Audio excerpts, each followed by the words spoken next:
저는 다시 한번 25만 원 전 국민 지원금 제한에 과감한 수정을 제안하겠습니다. 2,000명 의대 증원 붙들고 의료 시스템 전반을 초토화하고 있는 윤석열 대통령보다 조금도 나을 것이 없습니다. 진짜 굉장히 고약한 재정 운영 형태거든요. 협치는 국민을 위한 거지 뭐 이재명 대표를 위한 협치입니까? 이재명 대표가 무엇이 아쉬워서 영수회담을 요구한 게 아닙니다. 큰 무슨 은전이나 시혜를 베푸는 것처럼 생각하고 있어요.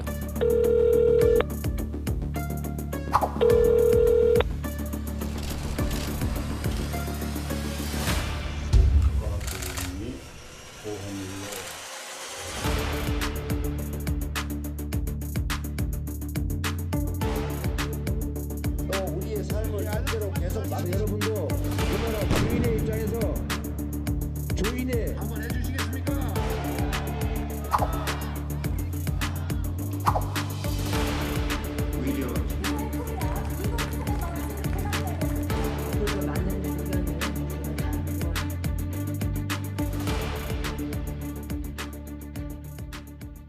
그야말로 2년 만에 만나는 것 아닙니까? 그 대화의 결실이 있어야 된다고 생각해요.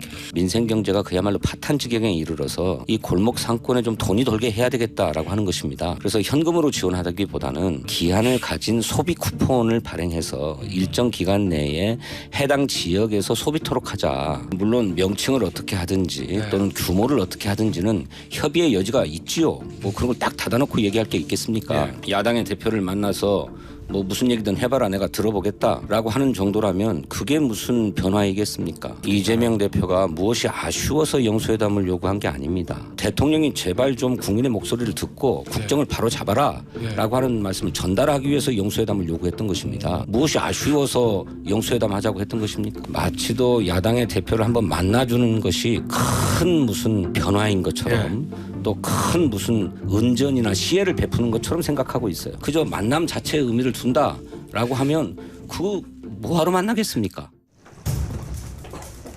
실제로 민생, 바로 정부의 존재 이유입니다.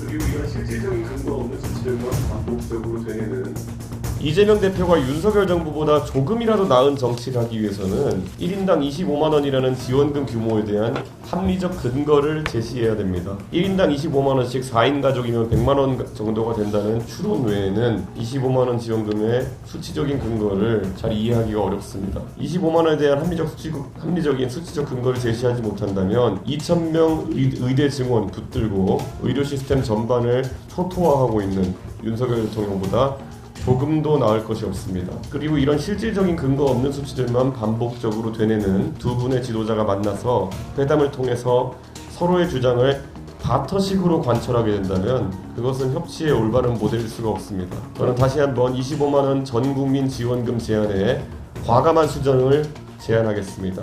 이재명 대표의 대한민국을 위한 지도자로서의 통큰 결단을 기대합니다.